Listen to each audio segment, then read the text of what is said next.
दिल्ली में बीजेपी की सरकार और दिल्ली में बीजेपी की मुखिया यानी दिल्ली की CM Rekha Gupta full on action में। रेखा गुप्ता ने दिल्ली में लॉ एंड ऑर्डर सुधारने का दम भरा था, जिसकी तस्वीर उस वक्त सामने भी आई जब दिल्ली में गैंग वॉर की बड़ी साजिश को नाकाम किया। देश की राजधानी दिल्ली में एक बड़ा गैंग वॉर चल गया। दिल्ली की सड़क फिर खून से लाल होने से बच गई। सरेआम दो गैंग के गुर्गों की भिड़ंत होते होते रह गई, क्योंकि दिल्ली पुलिस ने प्रिंस तेवतिया गैंग के 4 शूटर्स को ऐन मौके पर हथियार समेत गिरफ्तार कर लिया। ये वही 4 शार्प शूटर हैं जो कल दिल्ली को दहलाने वाले थे, दिल्ली की सड़क पर खून बहाने वाले थे। मगर दिल्ली पुलिस के जवान पहले से मुस्तैद थे, जिन्होंने इन्हें अपने मकसद में कामयाब होने से पहले ही धर दबोचा। इसमें हमने 4 प्रिंस तेवतिया गैंग से एसोसिएटेड लोग पकड़े हैं, जो कि कॉन्स्पिरेसी कर रहे थे किसी नोन गैंगस्टर को मारने की। इसमें हमने जो पकड़े हैं ये लोग एक हनी चालों के नाम इस प्रकार हैं।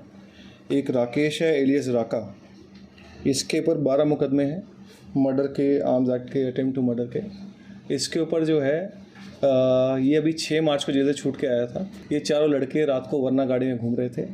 हमारी टीम कॉन्स्टेंटली इन पे सर्वेलेंस रख के बैठी थी।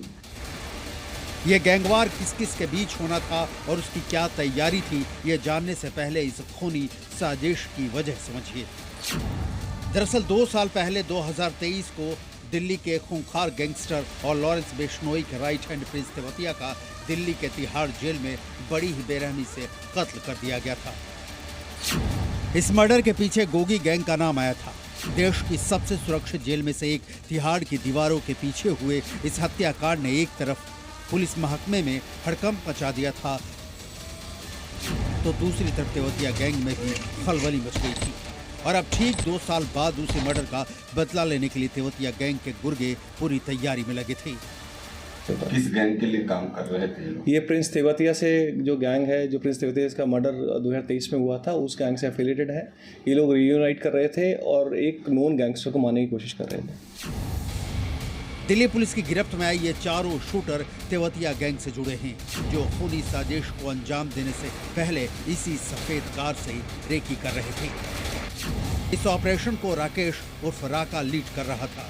राकेश पर दिल्ली में लूट मर्डर के 12 मामले दर्ज हैं, जबकि दूसरे शूटर हनी रावत पर 8 मुकदमे दर्ज हैं।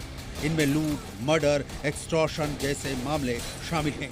चारों अपराधियों के पास से 4 हथियार भी बरामद हुए हैं।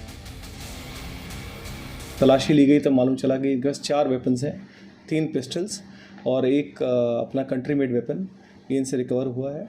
इनके जब इन्वॉल्वमेंट चेक किए गए तो मालूम चला कि इनके काफ़ी सारे इन्वॉल्वमेंट है। हनी रावत के ऊपर लगभग 9 मुकदमे हैं, जिसमें मर्डर के मुकदमे हैं, एक्सटॉर्शन के मुकदमे हैं।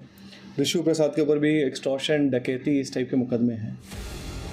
गनीमत है कि दिल्ली पुलिस का खुफिया तंत्र एक्टिव था, जिसकी जानकारी के आधार पर दबिश दी गई और गोगी गैंग से बदला लेने की फिराक में बैठे इन अपराधियों को वक्त रहते सलाखों के पीछे पहुंचा दिया गया, वरना दिल्ली में गैंगवार का एक नया चैप्टर जुड़ सकता था। दिल्ली से मुकेश सिंह के साथ ब्यूरो रिपोर्ट, जी मीडिया।